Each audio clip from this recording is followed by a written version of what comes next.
Hello, hello, bienvenidos a Razonando mi Fe. Yo soy Liz Franco y continuamos con estos videos que nos ayudan a conocer y a manejar mejor nuestra Biblia. Porque es importante conocer este tipo de conceptos, porque si no vamos a ver a alguien que anota una cita bíblica y nos vamos a quedar de o leemos algo y no nos dice nada. Entonces es importante tener este tipo de tips que nos ayuden a sacar el mejor provecho posible a nuestra Biblia. El día de hoy nos vamos a enfocar a cómo manejarla, cómo usarla. Con cuidado es el primer punto, sí. Pero aunque tengamos diferentes Biblias, que la portada sea distinta, la de Navarra, la de Jerusalén, la de jóvenes, la de no sé cuántos, hay cosas que todas tienen en común para que sea como este lenguaje universal. Si yo te digo Mateo 3:1, no importa qué edición tengas de la Biblia, todos vamos a leer lo mismo. Sí puede ser que cambien temas de traducción, pero el texto en sí es exactamente el mismo. Primero, ya habíamos dicho que la Biblia no es un libro, sino muchos, son 73. Entonces, hay que entender que la Biblia está compuesta de muchos libros. El acomodo de los mismos, eso sí, va a depender de la edición de tu Biblia. Siempre de los siempre, al principio vamos a tener el Pentateuco, es decir, la Torá o la Ley, los 5 libros, los primeros 5 libros, que es Génesis, Éxodo, Números, Levítico y Deuteronomio. Eso sí no cambian. Y después Josué, Jueces, primero y segundo de Samuel, primero y segundo de Reyes, como que suele ser el orden normal. Donde empieza a cambiar es con los siguientes libros. Hay quienes ponen primero a los profetas y luego los sapienciales, o primero los sapienciales y después los profetas. Para ahí no pasa nada. Es así como si tuvieras una biblioteca y pues a veces pones el libro aquí o el libro acá. Lo que sí, obvio, va a estar separado igual es el Antiguo y el Nuevo Testamento. No vamos a encontrar libros del Antiguo Testamento al final ni del Nuevo al principio. ¿Cómo saber en dónde está un libro?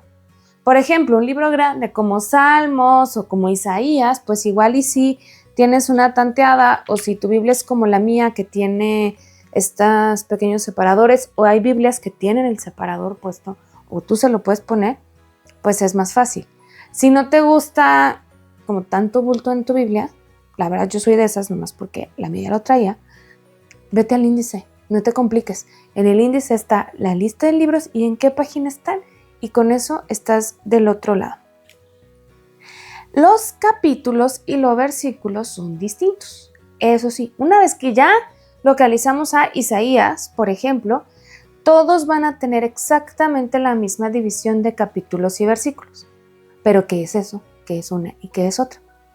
Desde tiempos muy antiguos, estamos hablando del siglo XIII, en 1226, Stephen Langton divide la Biblia en capítulos para que ya no dependiera en qué rollo estás o en qué página y que todos viéramos lo mismo. El capítulo va a ser una sección grande, no muy extensa, que te gusta que estemos hablando entre 1 y 3 páginas de una edición normal. ¿En qué se basó para dividir la Biblia? Cuando te vayas al cielo le preguntas. Pero ya quedó, fue aceptada y pues ¿cómo funciona? Así se quedó. Ya nadie hizo por moverle, ya es el idioma universal y vámonos.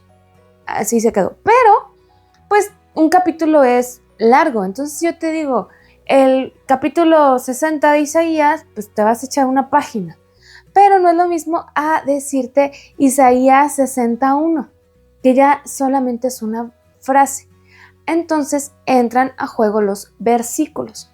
Dentro de nuestra Biblia vamos a identificar, el capítulo es el número grande al inicio del párrafo y los versículos son números chiquititos que están así como entremetidos, digamos, dentro de la Biblia.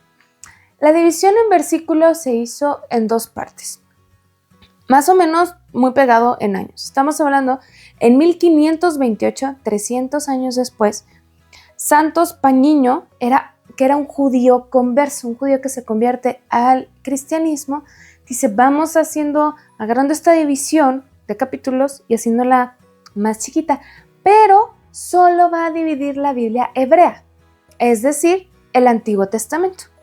Y unos pocos años después, en 1551, Roberto Estienne, creo que así se pronuncia, va a dividir el Nuevo Testamento. Entonces ya para 1555 vamos a tener la Biblia dividida como la tenemos hasta el día de hoy.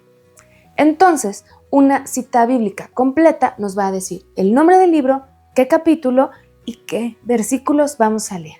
Puede ser que leamos varios capítulos o que leamos muchos versículos o poquitos versículos o que nos brinquemos.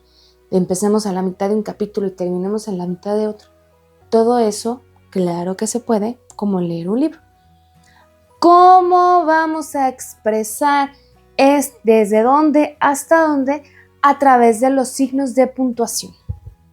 Bueno, y antes de los signos de puntuación, cabe mencionar que todos los libros tienen su propia abreviatura. No es algo que digas está escrito sobre piedra, pero como ya es una usanza bastante estandarizada, la primera letra del libro y la primera consonante. Entonces, por ejemplo, Génesis es GN o Isaías y S. Pero si te encuentras en algún lugar que Génesis lo ponen GEN, tampoco es que estén diciendo una herejía. Todo está bien, todo está correcto, simplemente lo más normal, por llamarlo de alguna forma, es así, 2 letras, la primera con la que empieza el libro y la primera consonante. Por ejemplo, yo me he encontrado que Hechos agarran la CH como si fuera una consonante, entonces encuentras HCH o HSH. Entonces, por eso les digo, no se inquieten, que no se turbe su corazón.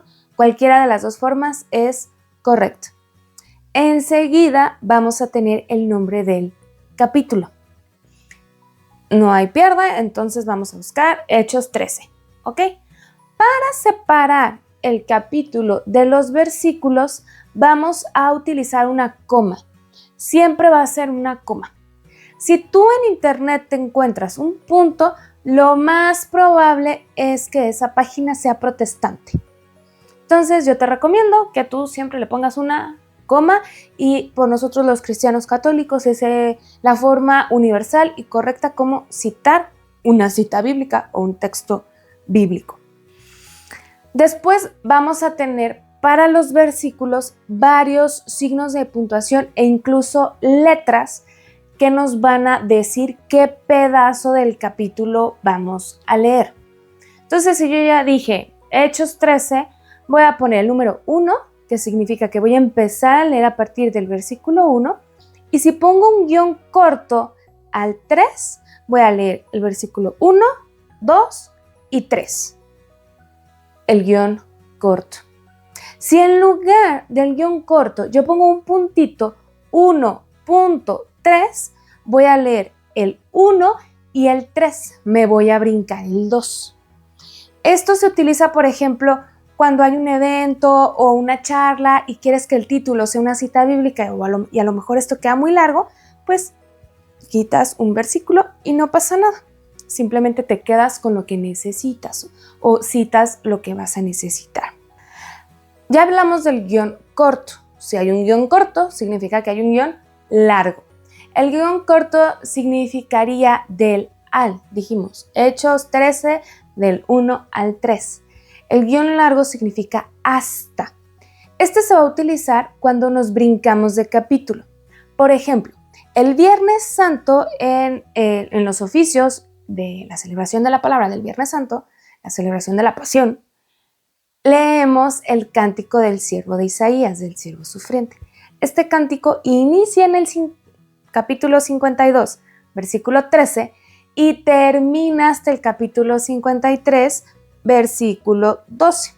Entonces, esto se citaría Isaías 52, 13, un guión largo, 53,12. Esto es para indicar que terminas todo el capítulo 52, cuantos versículos haya, y te sigues leyendo hasta el 53. No necesariamente puede ser un capítulo consecutivo. Si citar 4, 5 o 50 capítulos, no es tan normal tantos, pues podría ser del 52 al 60, por poner un ejemplo. Para eso nos sirve el guión largo. Esto es cuando son citas muy largas. Otra opción cuando nos movemos entre capítulos es el punto y coma. Vendría siendo como el primo hermano del punto. El punto dijimos versículo 1 y versículo 3. El punto y coma es capítulo 52, versículo 13, punto y coma, capítulo 53, versículo 10. Es decir, solo voy a leer esos 2 versículos y todo lo demás no. Por la idea que quiero reflejar, solo está en esos 2 versículos. Pero el punto y coma nos va a decir que nos brincamos de capítulo dentro del mismo libro, porque el libro solo se está indicando al inicio. Y el punto y coma nos dice que hay otro versículo en otro capítulo. También pasa a veces que tú dices, es que quiero leer de aquí hasta que se acabe el capítulo y no sé en qué versículo se acaba. Le puedes poner Isaías 52, 13, SS, que significa y siguientes. Es decir, lo que reste del capítulo, eso es lo que vamos a leer. Y la forma más chiquita no es el versículo. Si te encuentras Isaías 52, 13a, significa que el versículo es muy largo y solo nos interesa leer la parte A. Por ejemplo, una de mis citas bíblicas más favoritas en todo el mundo mundial está en Juan 13:1. Antes de la fiesta de la Pascua, Jesús sabía que había llegado su hora de pasar este mundo al Padre. Él, que había amado a los suyos que estaban en el mundo, los amó hasta el extremo. Este es el versículo 1. Si te fijas, no es largo, pues, pero es más de una línea. De hecho, es un párrafo. Yo, lo que me fascina y lo que cito es Juan, capítulo 13, versículo 1b. Es decir, solo la segunda parte. Él, que había amado a los suyos que estaban en el mundo, los amó hasta el extremo. A diferencia de los números de los versículos, las letras no están establecidas. Nadie se puso a partir todos los versículos y aparte hay unos que no aplican. Por ejemplo, cuando muere Lázaro y dice que Jesús lloró, eso es un versículo. O sea, no vale la pena partirlo en Jesús y lloró.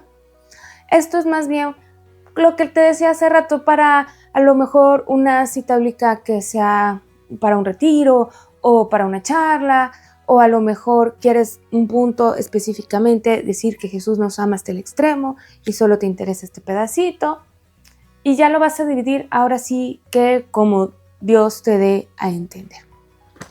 Y en otras ocasiones, esto no es leyendo la Biblia, es cuando lees un documento que cita la Biblia, te vas a encontrar antes de la cita bíblica las letras CF, que significa confróntense.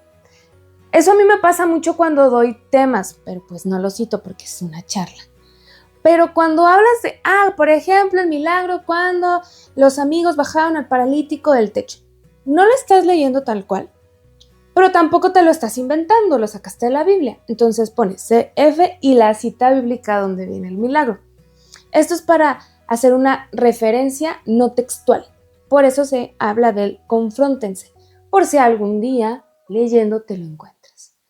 Espero no haber hablado demasiado rápido. La ventaja de que esto quede grabado es que me puedes poner pausa para que la próxima vez que vayas a tu clase de Biblia o incluso en el misal que dice del Evangelio según San Lucas y al lado vienen los números, ya sepas que eso que estás leyendo en tu hojita parroquial lo puedes leer también en la Biblia, capítulo y versículo, todo bellísimo. Hasta aquí la vamos a dejar por este video, pero no te preocupes, en videos siguientes vamos a seguir platicando acerca de cómo sacarle el mejor provecho a nuestra Biblia. Dios nos habla, a nosotros nos toca escucharlo. Estuviste en Razonando mi Fe, yo soy Liz Franco y recuerda, razona, cree, ama y contempla.